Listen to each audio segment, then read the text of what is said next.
Just 10 minutes ago, one of the craziest March Madness games in my lifetime. I don't know about history. I mean, there's been a lot of crazy stuff that's gone on in March Madness, but I've never seen the fourth quarter of a Sweet 16 game transpire the way this game transpired. I mean, it was actually ridiculous. But it was all capped off with a clutch shot and a clutch steal to win the game from Mr. Julian Strawther. Now, the one thing that all NBA fans can notice from an eye perspective is he has a beautiful NBA build. 6'7", 205. It's kind of built like a Cam Reddish. From a build perspective, he has natural strength and athleticism, and he can score on all three levels. This year, shooting over 42% from three. This dude can shoot the ball, and obviously we saw that with that logo three he hit at the end.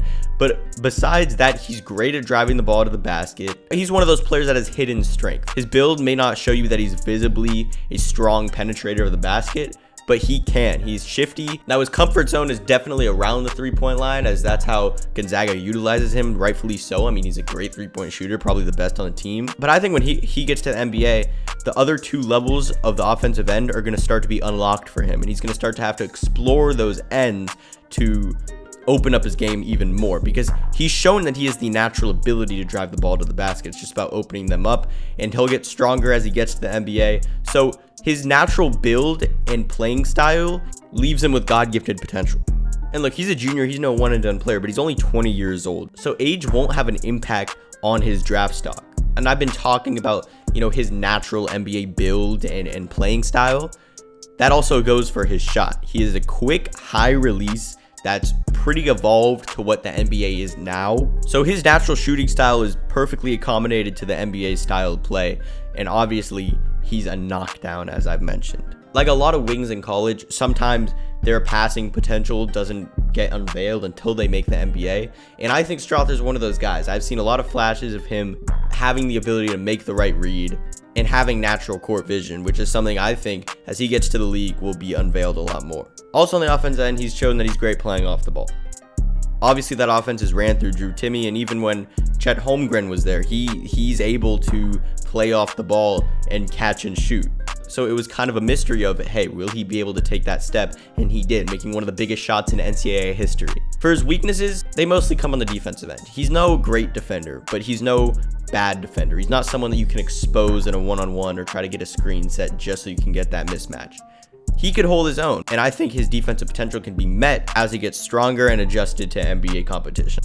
He's one of those players that doesn't really have many weaknesses. He just has a lot of things that are good about him that can be developed further. He doesn't have many holes on the offensive end. And on the defensive end, yeah, he's not a great defender, but he can turn into one. And as we speak, he's listed as a mid to late first round pick. After this shot and after March Madness, I could definitely see a world where he's in the 15 to 20 range. In my opinion, the best NBA comparisons for Julian Strawther are Chris Middleton and Andrew Wiggins. Middleton's three-point shooting ability, along with the ability that he has to penetrate the basket and operate in the mid-range area, kind of similar thing for Andrew Wiggins. Andrew Wiggins is a little bit taller, but I think the vibe of their game and their play styles can be similar as Julian Strawther's game developed. So I could definitely see him, if he keeps up his momentum in the Elite Eight and even further, if Gonzaga, somehow proceeds to capitalizes on this momentum that they have, Strawther can move all the way up into the late lottery, in my opinion. I think that's his ceiling. I don't see him moving anywhere closer to the top 5 or 7. But Strawther, who started as, maybe an early second round pick draft grade, has already moved up. And now after this big shot, for this game, he dropped 28 in the last round. So he's come in clutch. He's shown flashes. He's shown his game, and he shows what he has to offer. And I think what he has to offer can end up being a top 20 pick. Strawther's draft grade, I'd probably give a B+. In potential, I'd give him an A. He doesn't do anything that'll sweep you off of your feet, but he does a lot of things well, and he has the potential to do a lot of things well as well.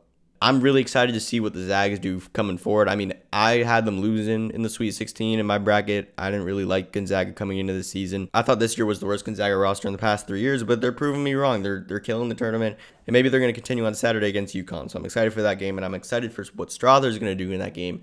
And moving forward, I'm excited to see how his draft grade changes after the tournament. So I'll see you guys in the next video. Look for more content soon.